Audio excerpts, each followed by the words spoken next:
Hey guys, Mike here with Cody Manufacturing. I'm going to show you how to do a manual pressure test. This is to guarantee that you're getting a good tight seal on your cans. First thing we're going to need to do is index some cans. So we'll make sure that our conveyor's on, and then we'll index 6 fresh ones right in.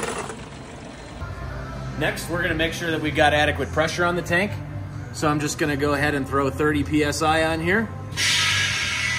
You can also do this mid-run with product in your tank. You can just go ahead and use the residual pressure in the bowl. Now that we've got pressure in the tank, we're going to go ahead and open our tank to cans valve and lower our fill heads.